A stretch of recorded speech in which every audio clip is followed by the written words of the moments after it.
বহু দিনৰ পৰা আপোনালোকৰ মনত আছে অসমৰ বিভিন্ন জিলাত বা বিভিন্ন স্থানত মহকুমা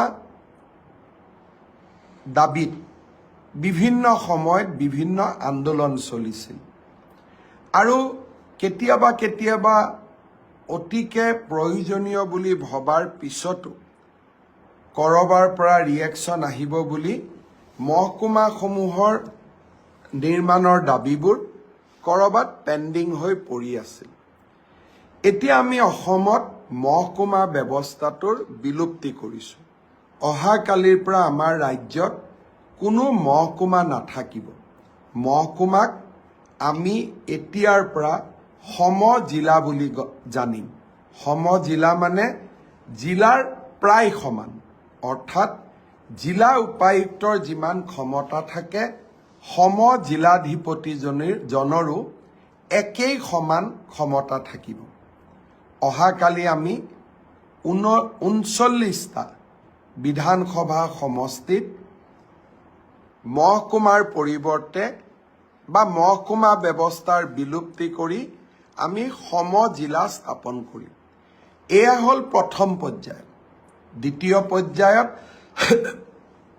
আমি আৰু প্ৰায় 35টা বিধানসভা সমষ্টিত আমি সমজিলাৰ কাৰ্যালয় স্থাপন কৰিম। অহাকালি আৰু পৰহি আমাৰ মন্ত্ৰীসভাৰ সদস্যসকলে অসমৰ বিভিন্ন স্থানত গৈ সমজিলাসমূহৰ আধাৰশিলা স্থাপন কৰিব। ইয়াৰ ফলত ভূমিৰ বিভিন্ন কামৰ বাবে সততে আমি জিলা সদৰ কাৰ্যালয়ত যাব নালাগিব। বিভিন্ন ধৰণৰ NOC পাৰ্মিশ্যনৰ বাবে আমি জিলাৰ সদৰত যাব নালাগিব। MLA আনটাইড ফাণ্ড আদি বিভিন্ন চৰকাৰী ধনৰ লেনদেনৰ বাবে আমি জিলা সদৰত যাব নালাগিব। আবকাৰী বিভাগৰ কাম কাজৰ বাবে আমি জিলা সদৰত যাব নালাগিব। ৰেচন কাৰ্ড আদি বনোৱাৰ কাৰণে আমি জিলা সদৰত যাব নালাগিব। এই সমজিলাৰ কাৰ্যালয়তে এই গোটেইবোৰ কাম সমাপন হ'ব। মই ভাবোঁ এই সমজিলাৰ ব্যৱস্থাই বহুদিনৰ মহকুমা আন্দোলনৰো এটা সফল সামৰণি পৰিলে। লাহে লাহে 126টা সমষ্টিতে এই সমজিলা স্থাপন হ'ব।